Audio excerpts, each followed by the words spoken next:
Warahmatullahi wabarakatuh. Ustaz, saya mau tanya, di daerah saya masih ada tradisi tahlilan sampai 7 hari setelah meninggal, 40 hari dan 100 hari menyediakan kue makanan buat yang mengaji dan saudara-saudara yang membawakan kue amplop, lalu membayar orang yang mengaji di rumah yang bayarannya sampai 10 juta selama 1 minggu untuk satu kelompok terdiri dari beberapa orang karena tidak putus selama 24 jam mengaji bergantian.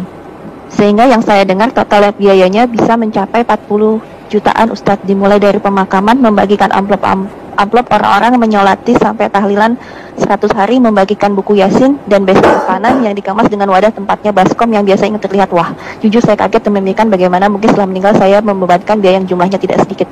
Apakah memang harus seperti itu, Ustaz? Barakallahu fikum. Kita masih melihat tradisi-tradisi di masyarakat yang menjadi sebuah ibadah sebenarnya, bukan tradisi, karena mereka melakukan itu dalam rangka mendekatkan diri kepada Allah Azza wa Jalla. Kalau ukhti bertanya, apakah seperti itu memang yang harus dilakukan? Sehingga ukhti ini berpikir, gimana kalau aku mati nanti? Harus menyediakan uang 40 juta atau 30 juta yang akan menjadi beban buat keluarga. Apakah memang seperti itu yang diajarkan? Sehingga kalau nggak seperti itu, engkau nggak akan diampuni dosa-dosa. Jadi kita udah bacakan hadisnya, cukup disolatin 40 orang yang sholat, atau kurang dari 40 orang, 3 soft, asalkan tuh orang-orang bertakwa, orang-orang mentauhidkan Allah SWT, insya Allah diampuni dosa-dosa. Nggak harus seperti yang tadi disebutkan. Apalagi memang Rasulullah SAW ketika meninggal dunia, beliau itu hidup ditinggal mati oleh semua anak laki-laki beliau, ditinggal mati oleh 3 putri beliau. Ruqayyah meninggal dunia, Ummu Kalsum meninggal dunia, Zainab meninggal dunia. Nabi tidak pernah mengadakan acara ini, tidak pernah mengumpulkan para sahabat lalu membaca doa bersama-sama, berzikir bersama-sama, lalu makan. Nggak ada. Ketika Nabi SAW meninggal dunia, apakah Abu Bakar melakukan itu? Tidak. Ketika Abu Bakar meninggal dunia, apakah Umar melakukan itu? Tidak. Ketika Umar meninggal dunia, apakah Utsman melakukan itu? Tidak. Ketika Utsman meninggal dunia, apakah Ali bin Abi Thalib melakukan itu?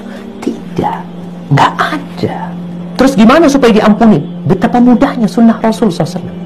Biaya yang perlu itu adalah biaya untuk pemakaman. Ya, kalau harus beli tanah, harus beli kafan, ya, itu biaya yang dikeluarkan. Adapun mensolatin tanpa biaya, kita bicara ikhlas lillahi ta'ala. Setelah pemakaman apa yang dilakukan? Selesai, nggak ada apa-apa. Kayak gitu, Ustaz. Ya, seperti itu Nabi SAW. Jadi kalau ada yang mengatakan bahwasanya orang yang meninggal dunia yang tidak ditahlili umpamanya dikatakan seperti bangkai, apakah benar engkau mengatakan itu? Bagaimana Rasulullah SAW ketika meninggal dunia? Seperti bangkai. Bagaimana tatkala Umar meninggal dunia, Abu Bakar meninggal tanpa acara itu semua, dan kau tahu nggak ada acara itu, lalu dikatakan bangkai.